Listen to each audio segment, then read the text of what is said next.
What's going on, everybody? Welcome back to Off the Shelves. If you're new to this video or new to this channel, this is basically my monthly Blu-ray and DVD haul video. I go over all the Blu-rays and DVDs I've gotten over the past month and give my mini review for them. Similar to my movie reviews, I have the same rating system, only it's down to 3 ratings for my Blu-rays and my DVDs. Either buy it, see it on Netflix, or skip it. Starting off with the one kid movie that I got this Christmas, The Secret Life of Pets. I saw this in theaters with my family, and while this is an enjoyable movie, this is far from the best animated movie this year. A lot of the jokes land, a lot of the jokes do not land for me. You've got Louis C.K., who's doing a really good job at playing the pampered terrier. You've got the voice work of Kevin Hart, and there's quite a few people in here. Basically, it's just a fantastical version of what your pets do whenever you leave to go to work for the day. You got cats, you got dogs, you got rabbits, mice, anything underneath the sun, birds. It's got a lot of good jokes, especially if you're a dog owner or a cat owner. There's all these little quirks that the dogs and the cats do that you see every single day that they bring a little nice comedic element to in this movie. This movie just dragged a little bit for me. It wasn't knockout funny. It wasn't really start to finish laughs. It was just an okay, enjoyable movie to watch with my family. So, wasn't my favorite movie of the year, but definitely did not hate this movie. Enjoyed it for the most part. So I'm going to say see this on Netflix, especially if you have kids or if you're a pet owner, because there's a lot more to grasp here on the humor if you're a pet owner versus if you're not. So check this out on Netflix. Now, moving on right away to my pick of the month. This is the Blu-ray or the DVD that I either enjoyed the most this month or the movie that I recommend the highest if you're new to this video. And this month, the pick is Phantasm Remastered.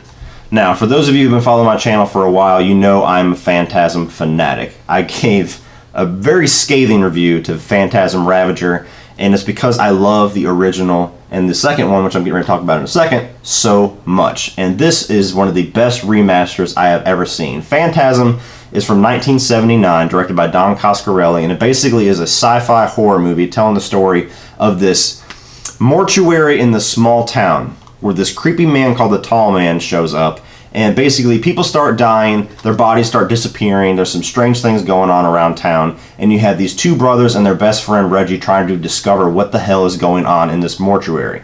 That's as far as I'm going to tell you without spoiling the movie, because it's definitely a movie you should go and check out. Even if you've never seen it before, the movie aged pretty well. You just have to know, if you're into older sci-fi horror movies, you should love it. If you're not going to like it, but this is one of my favorite horror franchises. This is one of my favorite horror movies, and this remaster is incredible.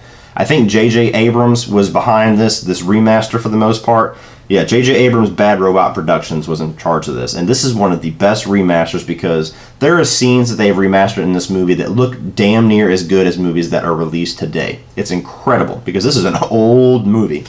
This movie was like $10 or something like that at Best Buy. Absolutely a deal and a half for a movie that's this classic. Such a great horror classic. If you've never seen it, please, I implore you, go check it out.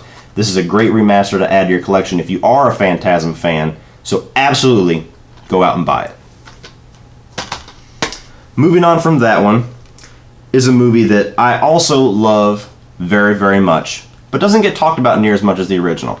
And that's Phantasm II. This is the little inside cover. This is the Shout Factory version or the Scream Factory. I always flip it over to the original covers.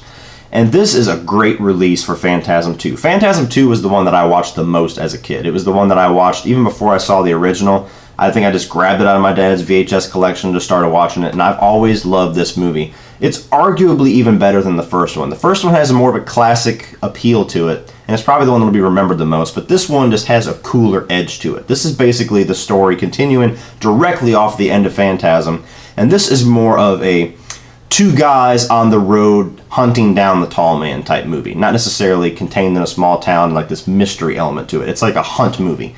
It's got a lot of good action to it. There's a lot of good horror elements to it. There's a much bigger budget in this. There's some really funny lines here and there. It's not really like a horror comedy, but if you watch it, you know what I'm talking about. Like, come on, you mother! If you've seen the movie, you know what I'm talking about. But I absolutely love Phantasm II. Like I said, I go back and forth with which one is better, the first one or the second one. But absolutely, if you have not seen the first one or the second one, you could probably pick up both of these for $20. They're a great little duo to have in your horror collection if you're a horror nut. And if you have the first one and you like the first one but you've never seen this one, this is another great release by Shout Factory or Scream Factory. You can never keep track which one that is. So Phantasm II, absolutely awesome movie, great release, great definition in this. Go out and buy it.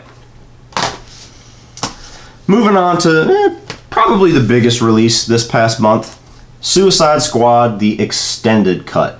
Now, before this movie came out, on Blu-ray that is, I liked Suicide Squad more than I did Batman v Superman. I thought it was a very disappointing movie, just like I did Batman v Superman, but I had more fun with it.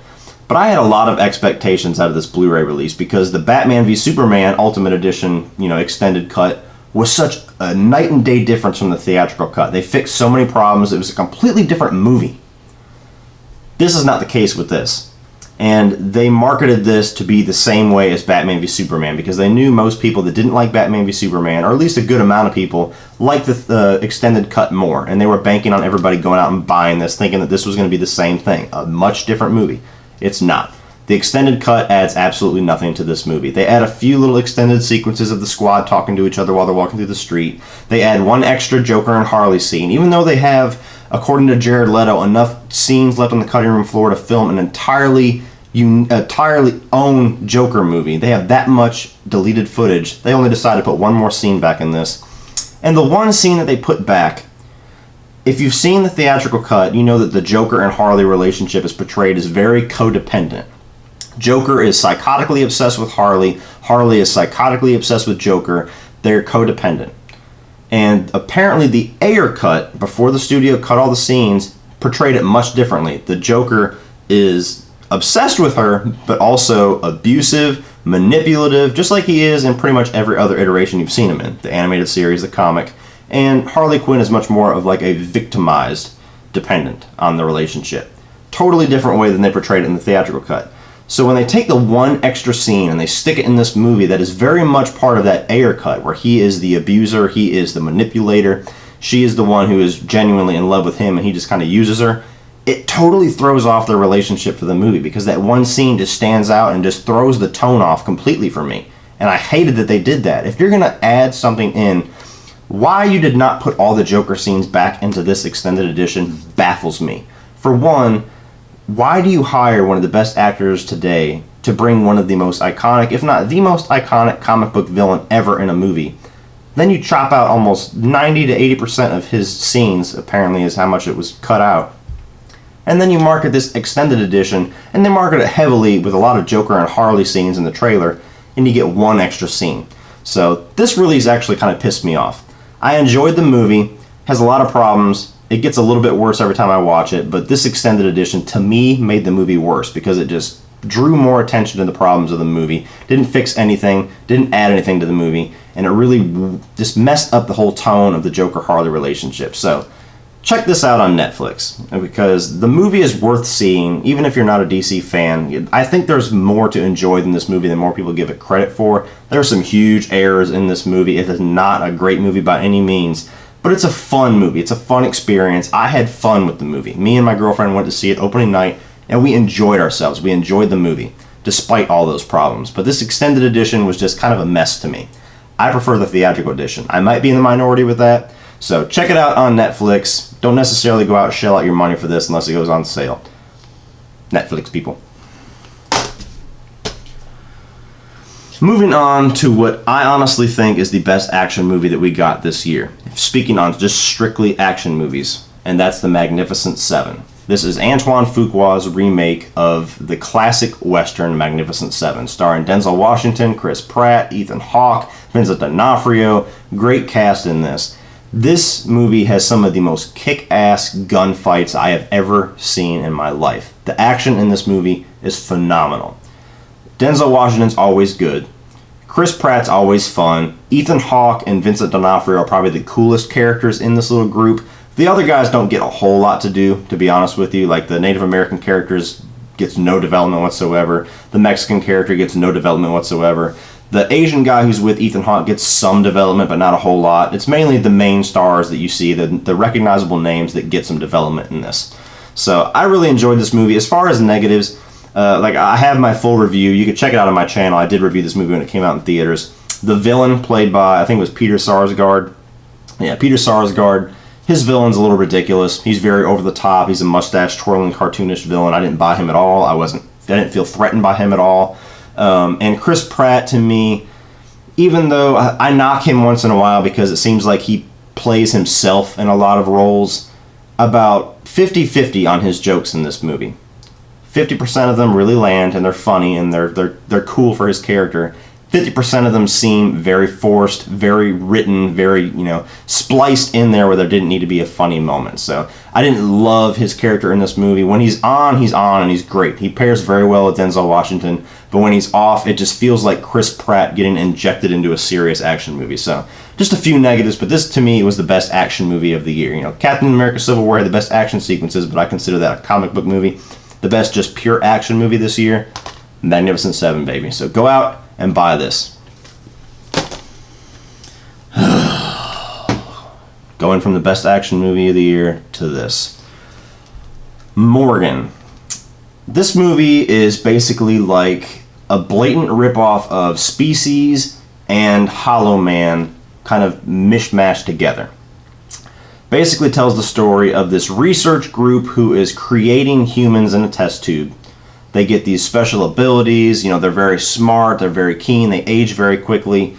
And then you have, what the hell's her name? Kate Mara, who comes in, and she's basically like a risk analysis for the company who is funding this experiment to see, because there's an incident in the beginning of this movie where Morgan, which is the kid that they created, attacks one of them, and then they send Kate Mara in to analyze the risk of this program. Is it worth continuing this, or do they need to terminate Morgan?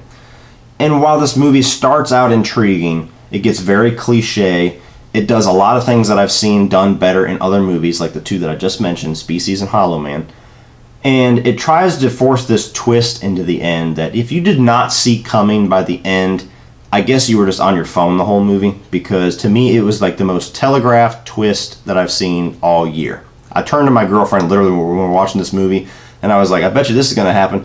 And not even 15 seconds later, it was like this big dramatic twist, music and everything, like, oh my god, the audience is shocked now. And I'm like, are you kidding me? Like, you could have thrown anything out there to be a little original. That was just way too telegraphed. So if you haven't already been able to tell from my tone of this movie, this is absolutely a skip it. Not worth your time. Go check out Species and Hollow Man. Those are great B movies. Don't bother with Morgan. Moving on to another movie that I actually have a video review for.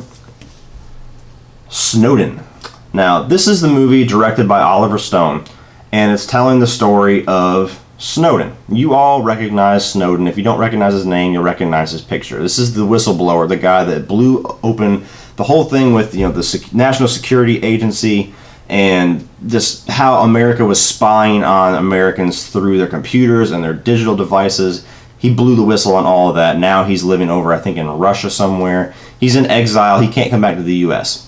And this is basically the true story of Edward Snowden.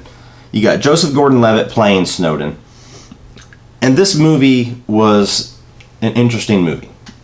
It was worth watching, absolutely. But while the movie is very well acted, there's some really good dramatic scenes in this. The relationship between Edward Snowden and his girlfriend, played by, what's her name? Shailene Woodley, is really good. It's really believable. And there's some good side performances in this. The problem that I have with this movie is the problem that I have with a lot of Oliver Stone's movie when he tries to do this true story thing. He tends to pick a side of the coin. Edward Snowden is a very controversial figure. There's people who think that he's absolutely right for blowing the whistle on how people were getting spied on. There's people that think he's a traitor. And I prefer a movie that presents both sides of that coin and lets the viewer choose which side they want to be on. Present the facts, let me choose. Oliver Stone doesn't do that. This movie is 150,000% in favor of Edward Snowden. And it's so heavy-handed with it that it makes parts of the movie unbelievable, because they portray him like the biggest patriot Boy Scout in the world. This guy does not cross the street without walking an old lady across. I mean, it's ridiculous how nice and how patriotic they make this guy. And it's to the point where it's like overly manipulative. Like, the real Edward Snowden, I'm sure, is not exactly how they portray him in this movie. And they're not presenting both sides of the coin at all. Not only that, they go through way too much of this guy's life in this movie. It should have been much more focused on when he was actually working with the NSA, when he actually decided to blow the whistle, and aftermath of that. They go through every single step of this guy's life, from the time when he first meets his girlfriend, when he's in college, when he works here, every single job that he holds, and all the different spy agencies. They go through every single one. He's got a little thing with epilepsy that they get into, even though it makes absolutely no connective tissue to the real problem at hand with this movie, or the story at hand with this movie. It's a literally beat by beat biography of this guy from start to finish. And to me, it could have been trimmed a lot and made for a much tenser experience, because it's like a 3-hour movie. 2 hours and 15 minutes. It felt like a 3-hour movie when I saw it. Very good movie. Just not the way that I want to see stories like this portrayed. So I'm going to say check it out on Netflix, because I know this is not going to be a movie for everybody. It's worth seeing. It's a very important story to know about. Just don't know if this is exactly the best version of that story, because it's very manipulative, it's very one-sided, and I don't quite know if it's 100% factual, because if the real Edward Snowden is as nice and as patriotic as this guy, then go ahead and bring him back, because he has not done anything wrong his entire life. So check this out on Netflix. Alright, moving on to another movie that I have a review on my channel if you want to check it out. I went to see this because my girlfriend is a huge fan of the book. I did not want to go see this because I'm not a fan of the director. Miss Peregrine's Home for the Peculiar Children. This movie is just okay. It's just okay. It's telling the story basically of this quirky kid played by Asa Butterfield. His grandfather always tells him the story of this home for children ran by Miss Peregrine, who the children have these different abilities, these different little quirks. And after his grandfather befalls this really unusual and grim set of circumstances, he goes to find this place, hoping that it's actually real. And he finds it. And it's basically just a Tim Burton style movie. If you know Tim Burton's movie, you know what kind of movie you're in for. The problems that I had with this movie was not necessarily Tim Burton's direction. It was just that the movie was not all that interesting. And especially because the main character played by Asa Butterfield was one of the most boring, uninteresting protagonists I've seen all year. All he does in this movie is ask questions. What is that? Who is that? Why are we doing this? Why are we over here? Why should we do this? Why should you do that? Like, I swear to God, I think 95% of his dialogue is asking questions, and it's not interesting. Samuel Jackson isn't all that intimidating of a villain in this. I liked Miss Peregrine, played by Eva Green. She was cool. Some of the kids were cool. And the blonde girl in this, who's not on this cover, the one who floats around, who's lighter than air, she reminded me so much of that girl from Boy Meets World and Casper in the 90s. I even made a joke about it in my review. So that was kind of like a little bit of a nostalgic thing, even though it's not the same girl at all. If you like the book, I guess you'll enjoy this movie, because my girlfriend really enjoyed it. But I'm just not a fan of Tim Burton's movies, and this was not a movie that sold me. It was kind of a boring experience. So skip this one, in my opinion. If you like the book, I guess check it out on Netflix. Alright, last two. Now this one is actually something that's been out for a while, but I got it for Christmas, and it's an import. But if you're a fan of this series, it's very important to know that it's out there on Amazon as an import that you can buy. And that's the Beverly Hills Cop Trilogy. This is Beverly Hills Cop 1, 2, and 3, all together on Blu-ray. Now, if you wait for the American version, you can only get Beverly Hills Cop right now. So I don't know how many years it's going to take for 2 and 3 to get out there. I've always loved the first two. The third one I liked when I was a kid, but the third one is a huge downstep from 1 and 2. One of the best 80s comedies, among Eddie Murphy's best movies. The first one's like a comedy with some action. The second one, directed by Tony Scott, I think it might have been his first movie, is like an action movie with some comedy in it. Both classics. Not really anything more I can say about this, but I just want to put it out there that if you do love this series and you don't want to wait, you can go on Amazon and buy this imported Blu-ray, and it will play on all your Blu-ray devices, your PS3, Xbox One. So if you're a fan of this series, check it out. Go ahead and buy it. And the last one, which is also an Eddie Murphy movie, which is also a movie that I have a review on my channel for, and is a very, very underrated and underappreciated movie of this year, is Mr. Church. This movie was a huge surprise. If you want to see Eddie Murphy give the best performance he has ever given, in my opinion, go check out Mr. Church. Now, this movie's a little bit hokey. It's a little bit manipulative. It's a little bit sappy. But it's a damn enjoyable movie. This is a movie that you curl up with on a cold day. You put on a sweater. You curl up with a blanket, some hot cocoa. You put Mr. Church on. and you just enjoy yourself. It tells the story of, you got, what is her name? Oh man, Britt Robertson. So Britt Robertson, you recognize her, she's been around for a while.